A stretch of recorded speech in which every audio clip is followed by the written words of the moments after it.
اور کراچی سے خبر ہے جہاں کے علاقے محمود آباد اعظم بستی کے سرکاری اسکول میں دوران امتحان جھگڑا ہوا۔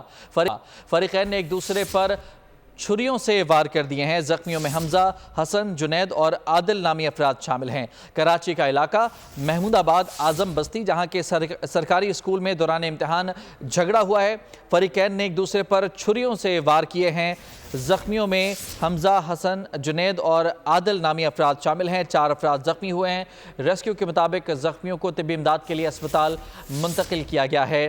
کراچی کا علاقہ محمود آباد جہاں اعظم بستی کے سرکاری اسکول میں دوران امتحان جھگڑا ہوا اور بات تلخ کلامی سے ہاتھا پائی پر پہنچ گئی، جبکہ انتہائی کشیدہ صورتحال جو ہے وہ ایسی ہوئی جب فریقین نے ایک دوسرے پر چھریوں سے وار کر دیے۔ خرم گلزار ہمارے ساتھ موجود ہیں، ان سے جانیں گے۔ جی خرم، بتائے گا یہ تصادم کیوں ہوا اور کیا تفصیلات ہیں اس کی؟ جی بالکل، یہ محمود آباد اعظم بستی میں ایک سرکاری اسکول کے اندر آج پیپر تھے۔ اس دوران جو ہے وہ طالب علم آپس میں جھگڑ گئے ہیں۔ اس دوران چھریوں کے وار ہوئے ہیں۔ جھگڑے کے دوران چھریاں لگنے سے 4 طالب علم زخمی ہوئے ہیں، جس کی شناخت جو ہے وہ حمزہ، حسن، جنید اور عادل کے نام سے ہوئی ہے۔ چاروں زخمی ہونے والے جو طالب علم ہیں انہیں ایمبولینس کے ذریعے جن اسپتال منتقل کر دیا گیا، جہاں انہیں طبی امداد فراہم کی جا رہی ہے۔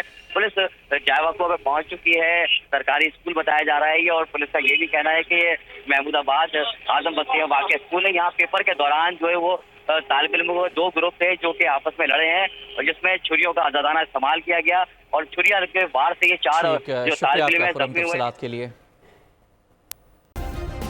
سبسکرائب کریں اور بیل دبائیں تاکہ کوئی خبر رہ نہ جائے۔